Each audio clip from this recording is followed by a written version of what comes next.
Welcome to another episode of Queued Up. I'm here with my friends, and we still have not gotten into a ranked match because we're so high ranked. We're just the best at all the games. Eventually, we'll actually queue into a game. But on this topic, I'm CJ, aka the Pathfinder. Go ahead, Chris. I'm Chris, Party Foul. I'm Michael, Tumbleweed. And Eli, the Ninja. Hey, welcome back to another episode. Today, we're going to be talking about some Counter-Strike, some League of Legends, and some Call of Duty. There's a lot of action going on in a lot of these games. Those aren't the only titles right now. There's a lot of other ones going on. But we're going to jump into those first, and then we'll see where it goes from there. So, Counter-Strike, ESL Season 21. Just give me general thoughts right now. What are you guys thinking? Like our top four? Is it the competition good? I know we've been watching it. There's been a lot of matches. Go ahead, Eli. Start us off. Yeah, man. I mean, I think the front runners we expected to be front runners are still front runners. You got Spirit and Vitality. They're crushing everyone's spirit right now. No pun intended. I was so excited to just see Donk play again. It's been, I feel like, about a month since we've seen him play on LAN, and he's not disappointing. He's already taking faces early. We just got done watching G2 Monty stomp, so a lot of the young guns are coming in hot and putting on a show. Absolutely. Kep, what has been the highlight for you? I've been enjoying watching the Mongols a lot. So I've not been watching as much Counter-Strike, historically previous years, but tuning into it, especially for this season, I've really taken a liking to Mongols. I'm still learning, right, getting familiar with all the names, but Blitz, right? Blitz has been a player that's had a bunch of good highlights. And what I really like about their style is just they're able to set up those angles, and they always seem to win their 1v1 duels.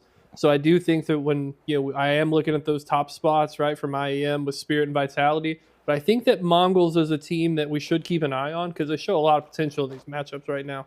It is, as we're watching it, one of the things I have seen within these top eight. So the top eight that have qualified to Stage 2 that are now going to a playoff, Vitality, Spirit, Na'Vi, Mongols, Mouse, Eternal Fire, G2, and Team Liquid. I would say that there's probably that top three, maybe, Vitality, Spirit, and Na'Vi kind of on their own, in their own realm, where it's like, any of those matchups, I don't expect them to really have trouble with the bottom five. But then those bottom five, they're pretty close. There's not a lot of versatility in those. I don't know. What have you seen, Chris? Tell me a little bit about your perspective. I mean, I agree with you. Looking at the stats here and looking at the round differential, as you said, like 30 plus for the top three teams just kind of really break them apart. But when you get to the bottom five, they're a little bit closer to each other. Some are, plus 15, some of the teens, but then you have Eternal Fire and G2 are 6 and 7 do have a plus 20. So maybe they could make the run. G2 unfortunately hasn't had a little bit of bad luck in all their games. So maybe they'll be a little bit of a dark horse and turn it around this tournament. Absolutely. And speaking of bad luck, let's talk about the Falcons. What is going on there? Don't make the cut. Had a great showing at the last PGL event.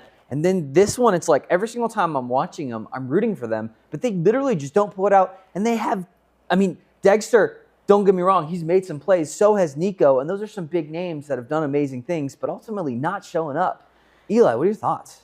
It's so weird. To be honest, it feels like they've blown so many leads. Like they'll start out really strong. Dexter's hitting all his shots. NiKo is controlling the entire map. And then I don't know what happens. It's almost like the other team just starts choosing strategies they're not expecting, catching them off guard. And it's weird to see a veteran player like NiKo just looking lost sometimes. But honestly, there's such a huge dichotomy. He's either on it and getting a 3K or he looks lost on the map and he's dying immediately. And that's, I don't know. I need to see more consistency out of them. They just finished in the grand finals in the last tournament we saw them in, and now they don't even finish in the top 8. That's pretty rough. Yeah. It was, yesterday, I think it was. They went against Eternal Fire. Eternal Fire, I think, is the rank 4 team in the league right now, and that was a really good matchup. It was. But Eternal Fire just, gets the, overtakes them right at the end there. So you can see, there's the potential there, but you said that they dropped out of the top 8, so I guess that's already been finalized. I haven't looked today at the rankings, so they're not moving on in the tournament. That's got to be really upsetting for them being a grand finals team.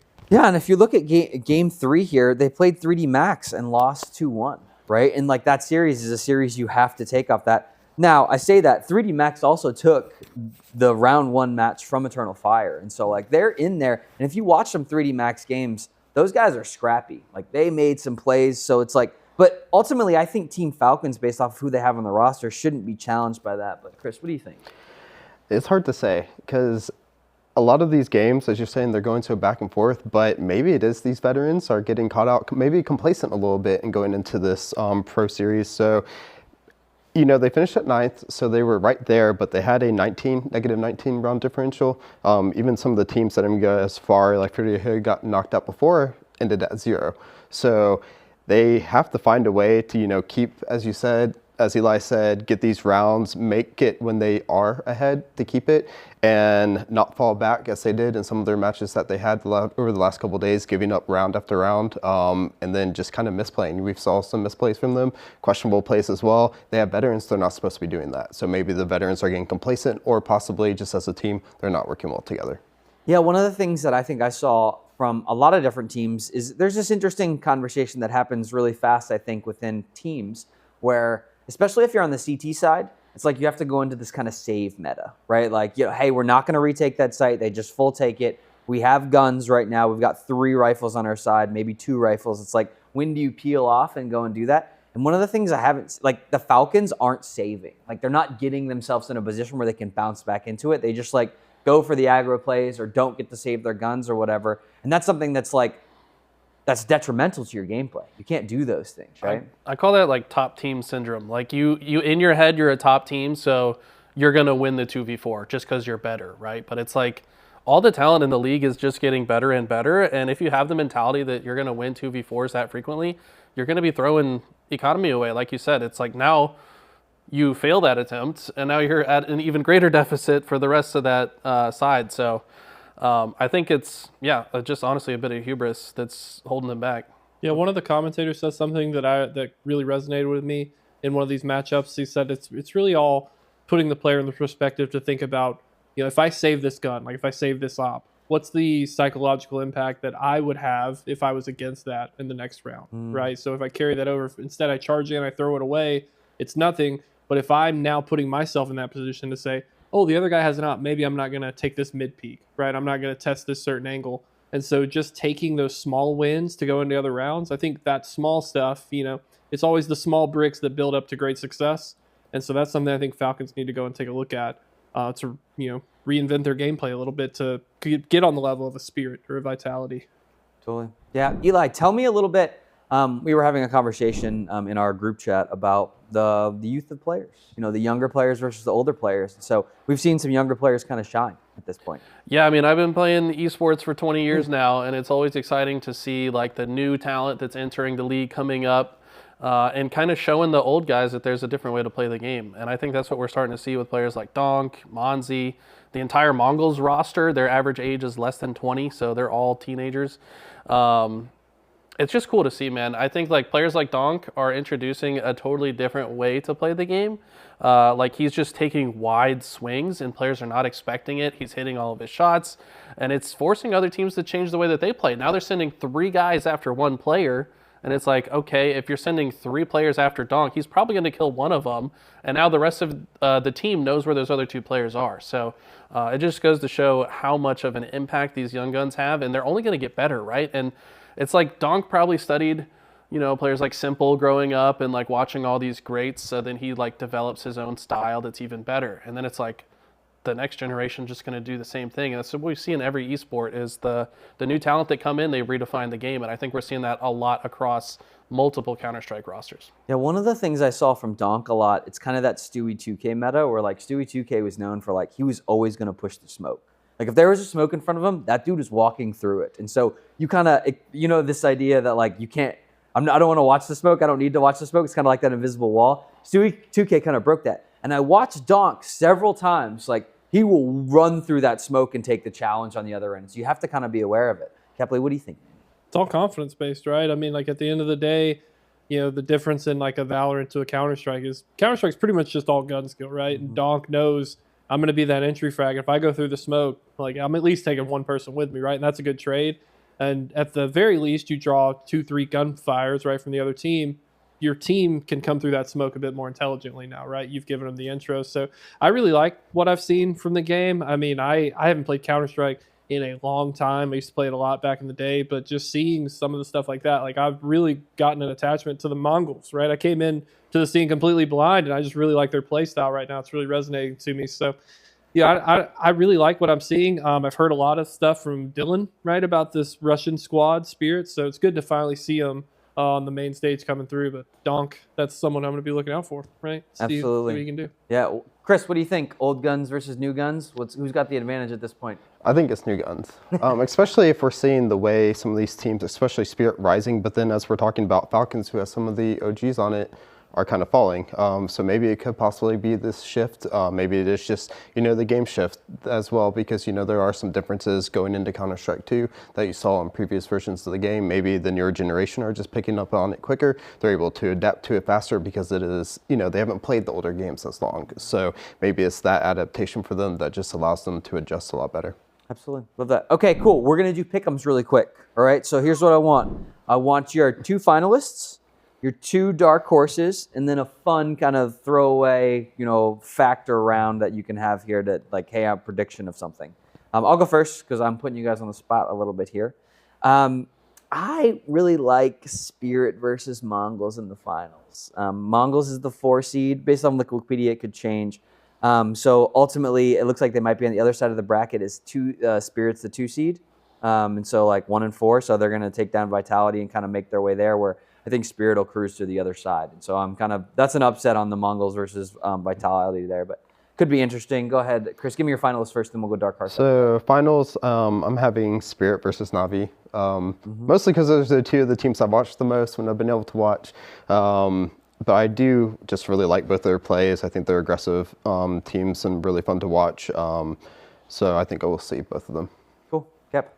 I'm default putting Mongols in the finals. After that, I don't really care who they play. I'd like to see either Spirit or Vitality, right, to steal from that. Na'Vi, I think Na'Vi would be a fun one too, but I'm going to lock in Mongols, and then I don't really know how the bracket plays out in the playoffs, so I'm going to blindly. You said Spirit, so I kind of want to just to be different and say Vitality. Okay, there you go. I'm happy either way. There you go. Cool. See if it turns out. Well, CJ, you took mine. Did we said off. You can do the same. It's we fine. said off camera. No, you got to be different. Previously, no, do the same. Do the same if you want. Well, no, but I've changed my mind since then. Okay, so got I'm gonna say Spirit.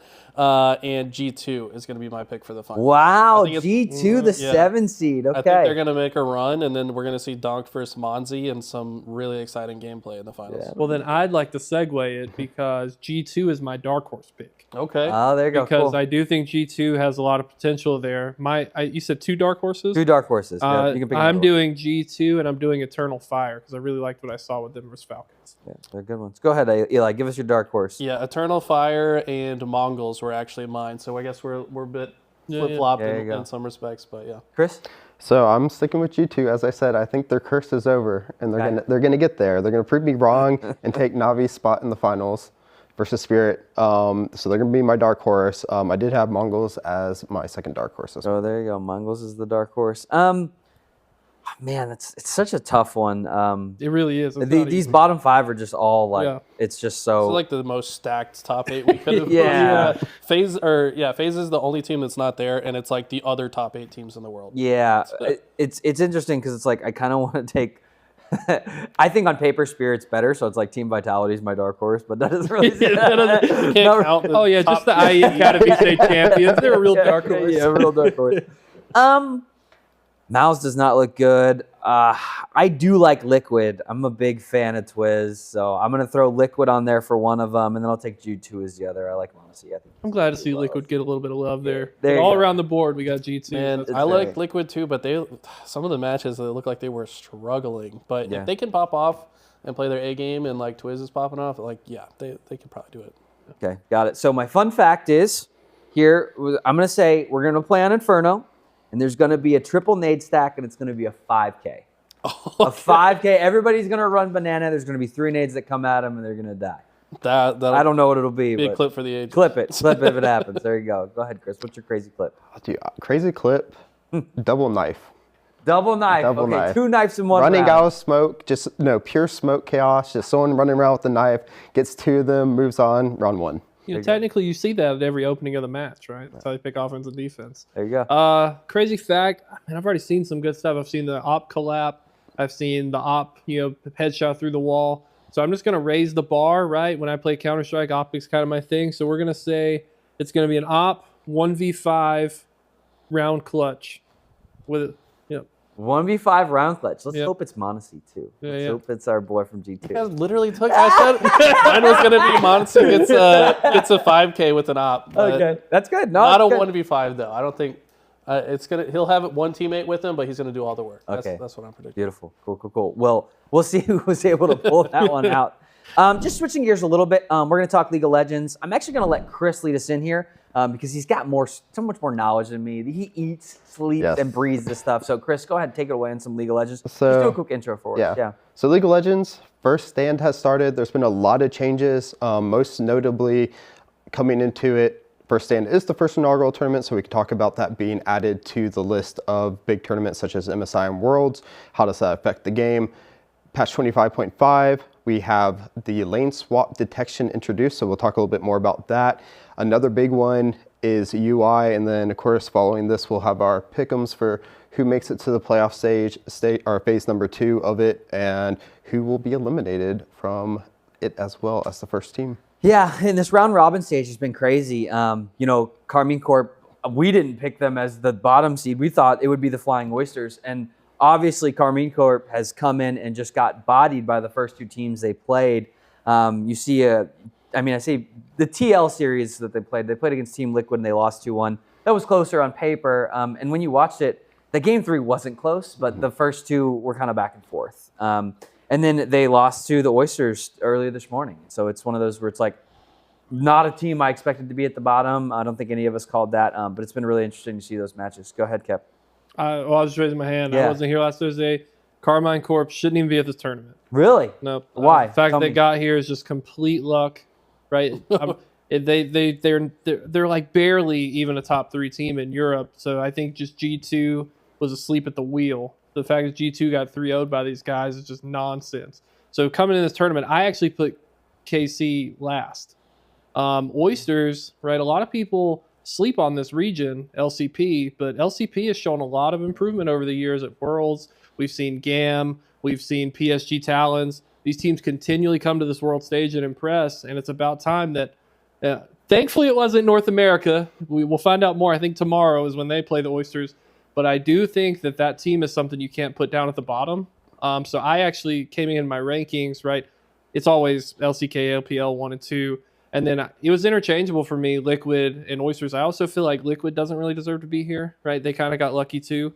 Same story with North America and FlyQuest, but they're here. That's what we have representing America. But I think they're easily a 3 or 4 slot. Oysters takes the other one. KC is just far and above below all these teams. Love the hot takes. That's great. Eli, what do you got? What's going on here, man? Yeah, I mean, the East is just always way too strong when it comes to League. I mean, I got LCK and LPL probably making it to the finals. I think that Hanwha takes it all. I think this roster is just stacked from top to bottom, and it's going to be hard. I think LPL might give them a tough run, but I think in the end, Hanwha takes it. Chris, KC, is there a path for them to get out of not being last place through groups? Like, can they make it? Technically, yes. Okay. But they do have to beat top, and they do have to beat Hanwha. So right now they are 1-1. So, no. So there is a chance. There's a small chance the power could go out on all the side of the other team. They defaulted, or the chrono break doesn't go their way, such as it did in one of the LTA finals. Actually, they had a chrono break that went one of the ways of one of the teams. So maybe we see something like that happen again. Who knows? They do have to beat both of those teams if they want to move on, because right now they are losing the head-to-head to CFO and Team Liquid right now. So Team Liquid, of course, lost the top as well today, so they're 1-1. But if the rest of the teams lose out, and then even if KC do win one game versus HLE or top, they lose the head-to-head to CFO and Team Liquid, and will end up not making it. So what you're telling me is it's quite the gamble. The odds on that one should be like, if I'm betting $1, I'm getting like $200 back, kind of thing. Ooh, I would say more. If you bet $1, you're a millionaire. Yeah. There's no shot they beat either of those teams. Okay, Kepley, question for you. Tomorrow morning, Hanwha playing the Oysters.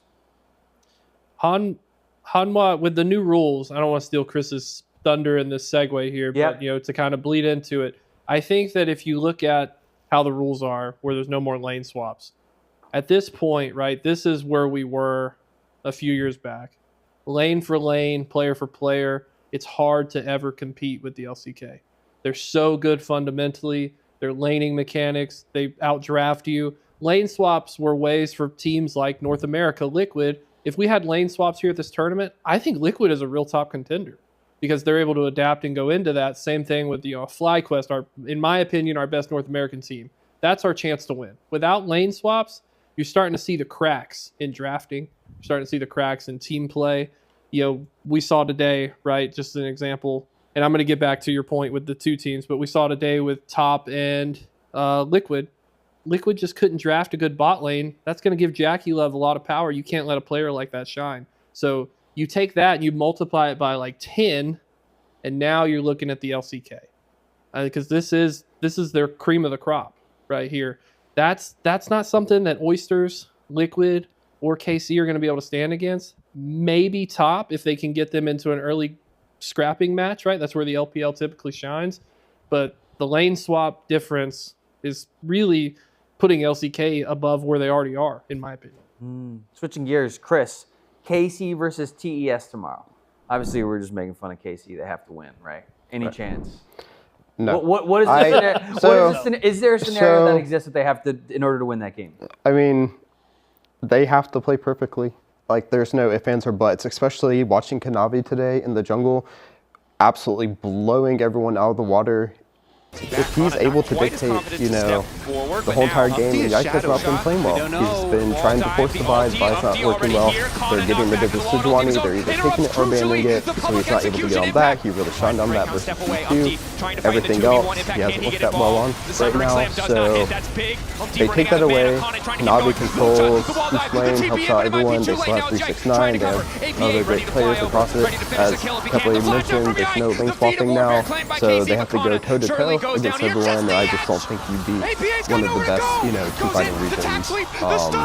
Maybe make it a little through lane phase like Team Liquid did. They got the lane phase, they were okay. Then you get to objectives, you get to lane control, tempo, and then they just lose out. So I don't see any way KC really makes it through, but of course, anything can happen at the end of the day. So they have that small chance, but I'm giving it to TES. You need whatever happened to G2 to happen to Top. I mean, like where the Top just wakes up and they just don't have any go in them. Like Caps, that's the worst performance we've ever seen out of Caps in G2. So you need the same thing, but across 5 players, right? You need 369 to wake up and forget how to play top play, right? And like that's their path to victory. I don't know. What do you think? No, I think that's kind of exactly what I was going to say. I think just 369 on this roster alone makes Liquid's chances like so low. I don't know. 369 is one of the greatest top laners to ever do it, period. And I think Impact is going to have a hard time against him. And once he gets ahead, he's going to steamroll the rest of the lobby. He did have a hard time against them. Not as bad. It'll be Canna tomorrow, though, from KC. They'll be facing off against. He'll have a harder time against him. Now, it is Canna, so I don't think Canna will have as hard of a time. Canna is a very good solo laner. He showed that in LCK last year as well. Again, it just comes down to, my opinion, it's going to be jungle. Can Yike actually do anything to help out Vladdy and Canna as well? Or are they just going to fall into disrepair and we're going to see Kanavi just completely run over everybody once again? Yeah, I think the real problem that I have there is I think you're right. Canna is good, but the reason that Yike won't be able to help him is the same reason that we saw Liquid today. You have to devote time to Jackie Love in the bot lane. And so I think that Yike is going to be so focused on bot lane.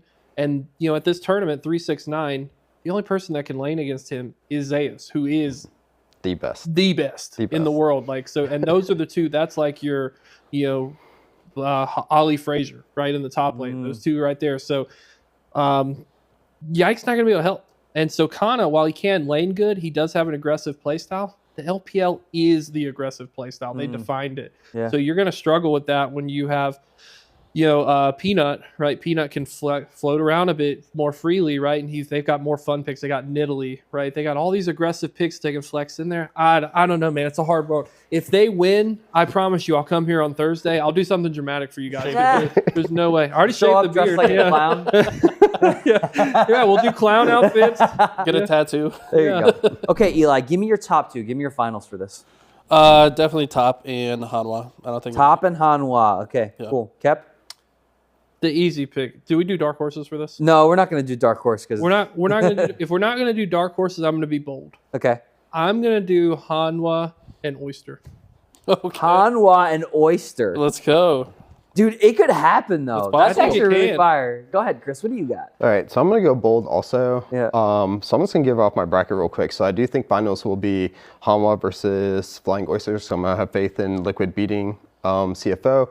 And then I'm going to have Top versus Team Liquid. Team Liquid's going to get their grudge rematch win like KC did versus G2 in LEC Finals. And we're going to have Hanwha versus Team Liquid in the finals. What? Okay, cool. I'm with Chris. That's a good pick. That's I the like same that one I'm going to do. storyline. I Hanwha can get versus behind that. Liquid. Yeah. I think Hanwha takes it in the end, but I hope just for America, right? It's crazy, and I will always do this for all League of Legends things. Like I'm always rooting in America, so I'm always going to pick America, and one day I'll be right. It's just going to be in 20 years. Well, I mean, historically speaking, I think it's unless FlyQuest changed it last year, Liquid is the best pick. They've made it the farthest. Yep. So Wasn't it last year that the North American team got top 8, and it was the first time they'd gotten top 8 in like 3 years? yeah, before that was Cloud9. Yep. It's been a long time. It's pretty rough, man. It is. One thing I also just like a talking point in general, we don't have to dabble on it long, but it's crazy that the matches are at 4 a.m. and 7 a.m. Like, and like, obviously that's because of the region they're in. And so it's like, but you were talking about like, we set our alarms for 4 o'clock in the morning and watch it. And it's like, I had to watch NA versus EU. I had to wake up at 4 a.m. to see that. And of course but they get us with it, right? You know, they're like, okay, NA versus EU, you're going to wake up if you want to see that. But then you instantly have KR versus China right after. So you're like, oh, that's going to be a They banger. picked the perfect opening Yeah, day. they Yeah. did. they really did. They did. And it's just like, do you just watch it after the fact? And I would imagine most of the viewers watch it after the fact. It's probably not waking up for the 4 a.m. But if you do watch it at 4 a.m., we appreciate you. Or That's if amazing. you're a true degenerate, you're still up from the night before. I just never went to league sleep. start, let's go. You're just wrapping up like a Halo cast or Exactly. something, you know. There you go. Perfect. Cool. Switching gears, one of our final topics of the day. Let's talk some Call of Duty. Kep, can you start us off? Just introduce what's going on here. You know, what is the overarching thing you keep seeing within the Call of Duty League? I just feel like I keep seeing the same topics of, you know, one, who's going to perform on LAN, right? Because we're seeing a lot of different results from online, a little bit of inconsistency there. And then the big elephant in the room, which we talked about last Tuesday, I'm sure you guys talked about on Thursday when I was here, is what in the hell is going on with Optic, right? Like, at this point, it's becoming really painful and embarrassing to watch. And we see a guy literally set a CDL record for KD, I think it was on Search, against Optic, right? Which that's not something you want in the record books to see, that you're on the receiving end of that. So that seems to be the same, sorry, I'm twisting on my words, the general theme that I'm seeing there. Are you guys seeing anything else? I mean, I'm just going to be honest. Last week, we were already crapping on Optic and how bad they were. And in my head, I'm like, it can't get worse than this, right? It can't get worse than this. But it got so much worse. They still haven't won. And somebody set the world record against them. Like, that's embarrassing. I'm sorry. Like, how can a player like Shotzi have someone on the other team set a world record for KD? I'm watching those matches and I'm crazy. like, how do I go back and face these guys in the studios? I just defended Optic. Yeah, I'm like fighting for Kenny, and then here we are. Kenny does have a negative KD, but the viral clip, right, that caused a lot of controversy, Pred asking Kenny, hey, Kenny, where are they spawning? Right? So it's like Kenny's not only IGL, right, as far as I know, he's in-game leading. He's also in-game teaching. He's purchased a tutoring class. You shouldn't have to ever tell your teammates where they're spawning. Like, I'm playing my own game. You want me to think and play for you also? Like, that's unacceptable. It is, and ultimately, the other thing that's unacceptable is the fact that they played against the Heretics first, right? Yeah. Miami has not been good, and it's been the same roster for 4 years. We have seen these players. We know what the Heretics are. Before the CDL existed, this was the same Heretics roster, right? Vamos, that is the saying, right? Yeah. We got our Latin culture there going. Like, not a new team has never been good, and is winning against Optic. I don't know, Chris, what do you think? It's crazy. So I didn't really follow much, CDL or Call of Duty until coming in here. Of course, I do Ty, and my co-host as well does everything Call of Duty. So I get to hear all about it. And when he sounds in disbelief of something, it's going bad. So we're seeing that. And then you always think about it, when I grew up, I didn't really play much shooters, but I still knew Optic, right? Call of Duty, nade shot, Optic, that was always my go-to. That's, how I found out about them. And I always associated Optic with being this, great entity within, Call of Duty. And now they're at the bottom. They're losing against teams that they shouldn't be losing to. And I'm sitting there, I don't know. You think about it, they should have some good names on it, names that I've heard before in Call of Duty. And when you're losing like that, you got to think, as Eli said, if you're having to teach someone, there's obviously something going wrong there. Are they just not, gelling well? I've heard that they're moving pieces around as well. Are they not moving enough pieces around? Are they being a little too, conservative with some of their pieces? Well, I want to let you know that this roster, 4 people, they were champs last year. Yeah. They won last year. They won the championship. Last major, they were ranked 1, major 1. Yep. I mean, obviously it was hoop, so it's a little different. They ended up finishing 7th, 8th. Yeah. But they went into it as ranked. Yeah, they ranked the number 1 team, right? So But it's like now they're not even looking 7th, 8th. And if you look, I mean, the balloon got popped really fast in this series too. The first match was a red card, hard point. It was 175 to 186, right? And we have those contesty hills in the middle of it, so we didn't get to a 250. And it's like, I think if I'm Optic and I'm the players on Optic and I look at that first game 1, that balloon gets popped and it's like the series is almost over because of that map of how close it is and how they're probably hearing this conversation all week that they're having, right? It's like, hey, we're not performing. Everyone knows it. Hex tweeted and said, hey, we're taking the team out for dinner to get rid of the yups because they got the yups right now, right? They got to get rid of them. And it's like, I don't know what you do to break that, but something has to change.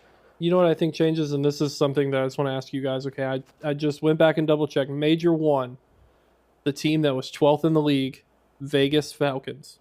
Okay, they didn't win a single game. They won a couple they didn't win a match. They won a couple games. That Optic won. Yep, they won 4 games. They won no matches. Major 2, we have Vegas Falcons and Optic Texas are the 2 teams that have not won any matches. When these 2 teams meet, one of them is going to get a win, right? That's true. And you really, really got to hope it's Optic. But imagine if Vegas wins. Is that the time that you have to roster change? Because who do you swap these players for? These are good players. Yeah, I feel like you just blow the whole thing up at that point. I mean, I don't know. It can't really get much worse from here, to be honest. And it's like, from the Pred clip, I'm starting to think that, are they just not putting the time into the new game? Like, what's the deal? I thought, this is like a random thought that popped in my head today, but it was like, maybe they're just like taking a break. Maybe it's just like you know what I mean? Like, hey, it's middle of the season. We don't want to peak right now because we want it to be good in the finals. And it's just like, they're just not taking it seriously right now. And they're just chilling, collecting the paycheck, hanging out. I don't know. Like, obviously that's not a good look for the org or anybody else. It is big brain if they come back and start smoking everybody and all of a sudden they just show up. Like, I don't know if you could mentally handle the pressure that puts on you as a team and an organization, but it was like, it could be, I guess, the strategy because we've never seen them do this before. It's wild. But I feel like we've seen other teams kind of do it, right? Champs is what matters. Yeah. Right? And so you'll see, like, historically, right, Optic, they'll win a couple majors. You come to champs, they drop out, right? They get 7th, 8th place. So you might be onto something there. It could be a theory. I don't think that's it. But, I mean, I like the idea. That's the optimism in me, right? The opticism, as you would say it. So, I mean, really at this point, it's just how do they reset? I don't know. I think the big elephant in the room is because I've kind of looked into this a little bit more is, Pred left the team. Pred came back. A lot of people believe it's internal struggles, right? The team didn't back Pred. They weren't there to support him, right? But, and kind of in that case, there was so much ambiguity that no one wanted to speak out, right? It's not their place for everything that Pred was going through. So if you do have a roster dynamic that is that rough, I mean, Optic is someone with Hex that's going to try to bring the family together and mend those issues. But at some point, right, and I hate to say it, I hate to single out another team, but it's going to probably be Vegas Falcons versus Optic. If Optic can't show up against them, that's going to be like the come to Jesus moment. Yeah, potentially. The other series that was really interesting is the 100 Thieves versus Surge series. We saw that from the minor that happened. Thieves 3-0s the Surge. It's not really much of a battle. They kind of just put them away. I don't know. What do you think about that, Eli? Yeah, I mean, we saw the Surge take them to Game 7 in the Grand Finals just the weekend before, basically. Maybe it was 2 weeks. I get my timelines mixed up. But it's the very next time they face off, and it's a swift 3-0 for the Thieves, which, to be fair, I predicted because, like, the games that the Thieves lost were hardpoint primarily. And I'm like, if they just clean that up, it's probably a clean 3-0, right? And just losing a few hard points is what even made the Thieves look beatable in the past, but after they clean that up, they just look like the top team now, in my opinion. Yeah, I mean, I think the conversation is who's the number one. Is it FaZe or is it Thieves? Right now, based on the games that I've seen, I side with Thieves. A little bit of bias there. Not a FaZe fan, okay? Optic, green wall.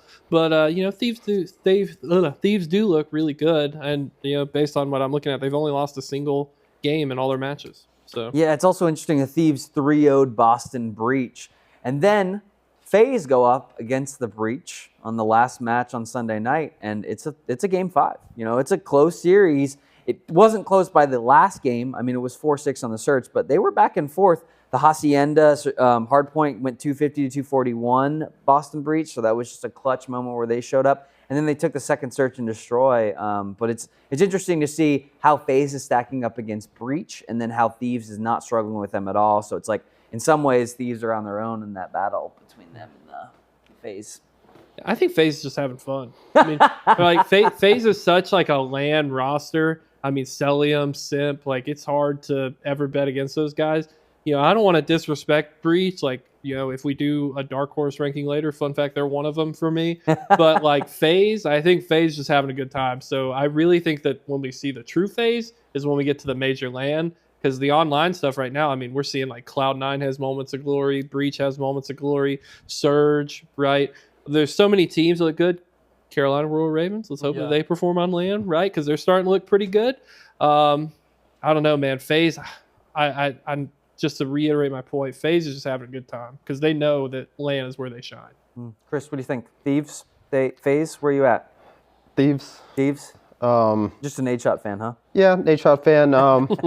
Also, if I remember correctly, it was Nadeshot who called them out, right, when they were not doing so hot. And maybe that's turned around. I was actually thinking about it. What does Optic need to do? Maybe Heck needs to take that route, get Nadeshot to call them out, get them back in it, or do something similar.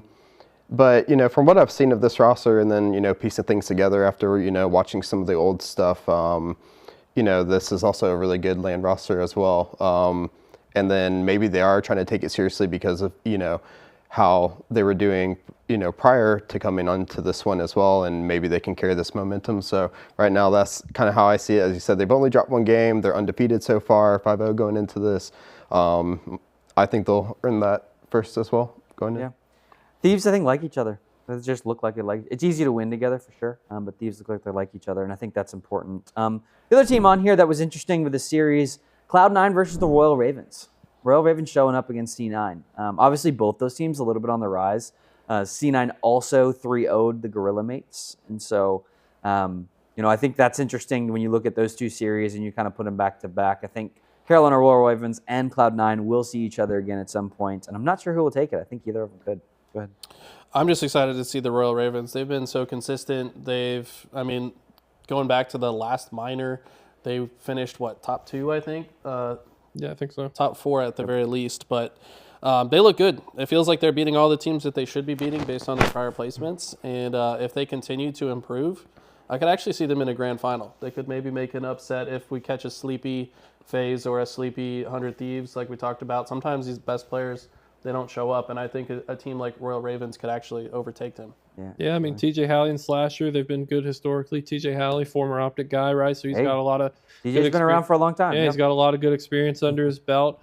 Cloud9, right? Their highlight, you look at that one map. I get confused on the term. The one map that 100 Thieves has lost, that's Cloud9, baby, right? So they showed up and shined there. So I'd love to see either of those. Those are my two dark horses. And of course, I got the hometown pride for Royal Ravens. So I really want them to come and take it all the way now. But it's hard, man. It's hard when you go against someone like Simp. I mean, Simp is the new Scump, right? That's what everyone always calls him as. So I can't wait to see LAN. I think LAN is when we really get a lot of questions answered. Yeah, that major's coming up in Dallas. It's going to be hosted by Optic, so that'll be really interesting to go through there and see that one. Yeah, I really don't know what to make of, a lot of these middle tier teams. I'm looking at the standings right now. Thieves 5-0 right now. Several teams with 4 wins. Kind of that 2-7. Feels a little bit like the Counter-Strike scenes, right? I think any of those teams could show up anywhere. Not necessarily take the 1 spot. I think Thieves has kind of got themselves marked clear and away on that. But any of those other teams are going to take some off of each other, and I'm not sure who's going to show up on game day. It'll be interesting when you look at those. Those are probably like the,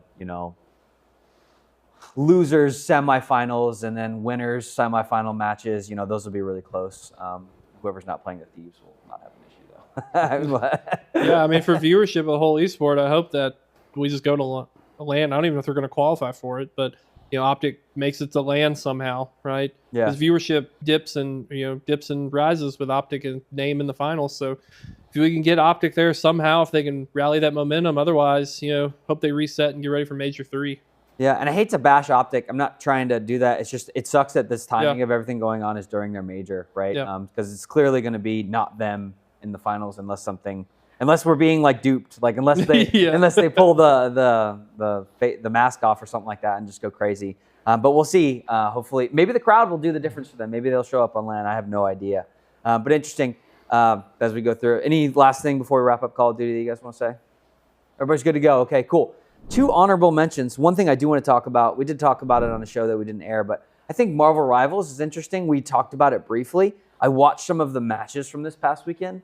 It is terrible to watch. I don't know if you guys watched it. It is not fun to watch at all. It's like GOAT's meta Overwatch. Not super flashy. It was not exciting for me, but I don't know if anybody has a different opinion. I think it's still early. So yeah. The thing is, it's tough to be an observer in that game. Like, we run it here in our high school esports league, so we know what it's like to observe the game. The observer functionality is not built out yet, and the observers are still learning. But it looks a lot like Overwatch. I mean, which is to be expected. It's an Overwatch clone with Marvel characters. So it's going to have that very familiar Overwatch feel. Tank's front line. You've got the healer just nonstop healing the tank. We've seen it before. It's just with comic book characters now, so I think that's really what it is. It's cool that Spider-Man's there. I can appreciate it. Yeah, Spider-Man. Yeah. Well, we got the video evidence in a pilot episode we filmed that's never been aired. I called this weeks ago, right? I mean, at the end of the day, it is Overwatch. There's going to be metas. It doesn't matter how many heroes are there. I think it was Nick. He's on his show. He can give his opinion on this, but I'm calling you out, Nick. 2 weeks ago, I said it. Doesn't matter. League's got like 170 champs. You see the same 10 until you get Fearless Draft. We saw a lot of mirror matchups. That's all I'm saying. And a whole Marvel Rivals thing. I love the game. The game's meant to be fun. Those type of games, they're not made to be an esport. I'd love to be proven wrong in a year or two from now, but history with Overwatch has shown me I'm dead right on that. Chris? I mean, I agree with Kep. It's like Overwatch was hard to watch. You try to get into it as much as you can, because you want it to succeed at the end of the day. But I was watching it and I was having fun seeing it played at the higher level, but when you start seeing the comps and it's just like, okay, cool, both of them are playing each other, exact same thing, you kind of lose out on that like feel of it being special, especially it being the Marvel characters. You want to see, Venom versus, Magneto, but in the set you're just having, Adam, Warlock, and then whoever's paired with him being played on the exact same mirror. Oh, cool. We're seeing the exact same spells go out against one another, and, it kind of just gets flashy. You don't really know what you're watching at the end of the day. No one's dying, and, you're, just kind of sitting there. Yep. Three quotes over and over again. I am Groot. Armed and dangerous. Again. Every game, that's all you hear. Who gets the Bucky off? When do they get it off? That pushes. Next team comes. I am Groot. Armed and dangerous. Yeah. And it does seem like the team fights definitely go. Whoever gets the first kill loses it, and it's always the healer that dies, or the tank that falls, and then everything falls apart after that. Yeah, it's frustrating to see. I mean, literally, I watched the grand finals. Every game is Doctor Strange, Groot, Bucky, and Mantis. Those 4 are on every roster, and then the other 2 are like, okay, which person got target banned because that's their best champion, and then it's just playing their next best champion. It's like, it was really predictable. I think that if the game eventually gets to a state like League of Legends that it has 100 characters or something, and then they introduce something like the Fearless Draft, I think the game would maybe get really interesting, because then forces people to know how to play a lot of different champions. But I don't know how that would work since you're not like locked to a character in Marvel the same way you are in League. But it would be really interesting to see something like that. But right now, there's just not enough characters. Yeah, sustained meta stuff. Yeah, I do want to touch on a positive note real fast for the C-Sport. I'm glad that at the end of all of it, Virtus Pro's the team that won. Hey. Because they, they've gotten the scene the earliest. Their team has looked really consistent. They won. I mean, they were pretty much unstoppable for a long time. So it's good to see that the culmination of all of it in this final is that Virtus Pro is the champ. I do feel like they were the team that deserved it the most. So a lot of negativity. I hope that the scene does grow. Yeah. It is Overwatch with pick bans. I think you need maybe a few more bans as the roster grows, just to remove a Bucky or something like that. But overall, good on Virtus Pro. They carried it from beginning to end. Absolutely, and I think it's fun to play as a player. I think it is fun to play that game. It's just awful to watch. Yeah. So it's like you have to fix that, and that's the same thing that Overwatch struggled with in a lot of ways. I think a lot of us enjoyed playing Overwatch, but you didn't really want to watch it. Silly. Switching gears really quick topic. It's only, honestly, it's only because Eli's here, and I know we love talking about it. But let's talk Halo really quickly. There was another qualifier event this weekend. Looks like Shopify took down Optic, which is different than week one. Optic was kind of running through it, but talk us through it really quickly, Eli. Yeah, I mean, Shopify in the offseason were showing that they were the front runners, and a lot of people predicted them to actually win the first one. But then Optic, who hasn't been playing because Formal's been on Marvel Rivals all offseason long, and Formal hits like top 100 ranked in Marvel Rivals, and everyone's, Formal's washed. He's going to be so bad at Halo. But then the Formal shows up on 2 days of practice and gets first place with his squad, of course, because he's just Formal. He's the GOAT. But Shopify coming back in week 2 and taking them down. It was intense. Shopify wins Winners Finals 3-2. Optic fight their way through the lower bracket, win the first Grand Finals 3-1, and then Shopify clutch up and win 3-1 in the Grand Finals reset. So these two teams are super close together. Yeah, it's interesting to see that from week 1 to 2, you're seeing that shift too, because they're putting in time, they're trying to figure each other out. And there was a big roster shift because of Formal that kind of happened. And so there's all these new rosters, so these folks are trying to learn each other. Kepley, are we going to continue to see the dynasty of Matthew Piper and Optic Gaming in Halo, or are you calling something else? No matter how much time Optic puts in, they could never put in as much time as Shopify Rebellion. I heard that from a great caster. And I'm following that through and through, is, the beauty of Formal is he's so good at every game he touches, right? He's been top at League, he's been top at Optic, he's been top at Call of Duty, right? I think it's at Optic, Halo, Call of Duty, right? So he's a good player. They're going to shine. But Shopify Rebellion, I mean, they look good. And if Shopify Rebellion, this is their main focus and Formal's off doing other stuff, I do kind of agree with your point that naturally they're not going to have as much practice. They're not going to have as much time and learning the different highs and lows of their teams, and they're going to have trouble adapting to Shopify, who is constantly winning. So it's great that you have two Titans, but I really want to see another team emerge there and start to get in that conversation, because it does feel like it's just a one-on-one matchup. Chris, any points on Halo that we need to discuss? Well, I guess it's just, we'll have to see. We'll get to listen to Eli in the office, get to listen to his great casting as well. But I guess if Formal can pick it up, maybe if he does devote more time to the game, maybe as he said, if they can run through that lower bracket, get back, even reset the bracket as well, off of, one of the best players only having 2 days of practice, imagine more practice coming in, they could take over that Titan spot as well. But, maybe we'll give a shout out to a dark horse, LG. Making their way up through the Halo brackets as well. I'll give that little shout out there. We'll see. There you go. Cool. So if anybody's going to take down Optic in the next major coming up, I believe it's Arlington. Is that right? Well, there's actually an invitational, the Kason Invitational. It's on March 28th. Okay. Which I just was informed I'll be casting, so that'll be fun. Hey, all right. But it's just the top 4 teams. So it's Optic, Shopify, FaZe, quote unquote, because they're not announced, but who most people think is going to be FaZe, and then SSG. So it's going to be cool to see these are definitely the big 4, like by far and away. The gap between top 4 and everybody else is pretty stark. So we're going to get to see the best Halo being played there first, and then HCS Arlington would be the first official LAN for like real tournament points.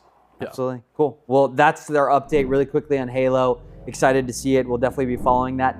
If there is something else that you want to say that wasn't talked about in this conversation as we kind of peruse all these games, throw it in the comments down there. We'd love to chat about those things. And then secondarily, if there's a game that you want us to talk about, the game that you love, that's close and near and dear to your heart, we'll talk about whatever you want if you throw it in the comments down there. Some Mortal Kombat, some Super Smash Brothers, whatever. Ultimately, we are exploring a lot of different esports, and so we want to learn, and we want to know what you think about those things as well. Closing thoughts from everybody. I'll go around the horn one more time. Eli, you give us started. One more. Make Halo great again, man. Watch Halo. I know there's probably a lot of gamers that like started with Halo and they're like, man, the new game sucks. I'm gonna watch this other game. Like, go back and watch it because it's some of the most exciting gameplay that you'll ever see. There you go, Kep. I'll side with him on that. I mean, Halo has been exciting to watch. I don't really know why I pull for them. I think it's just their team name, but SSG, Space Station Gaming. I just love the name and I love the vibes of that org. So anytime I watch Halo, it's when I pull for them. Which I don't really see them in any other esports, but of course, I want to go for Halo for this guy. But Formal, if you go to that invitational, don't mess with my man, all right? Just because he's speaking facts, I'll come at you, all right? Personally, for me, I'm just excited to see how First Stand kind of, reintroduces the more, inclusivity to the regions for League of Legends and kind of see how it plays out into, will we see whoever wins First Stand make that golden road run to the end of the finals, or will it just be something that, they played a quick, 2-month turnaround to a tournament. Whoever wins now, we might not even see them at Worlds. So I'm kind of excited to see, how this plays into evolving League of Legends esports. Absolutely, and I've been loving Counter-Strike, honestly. I'm really excited for the playoffs. I hope Spirit is able to make that run, and I'm hoping they play against the Mongols in the end, but we'll see who it actually ends up being. But that'll do it for us today. You've queued up for us. Our ranked match is starting. We got to get in here. It took a long queue, but it's okay. We're gonna jump into that game right now. But we'll see you guys in the next episode. Thanks for hanging out with us. Cool.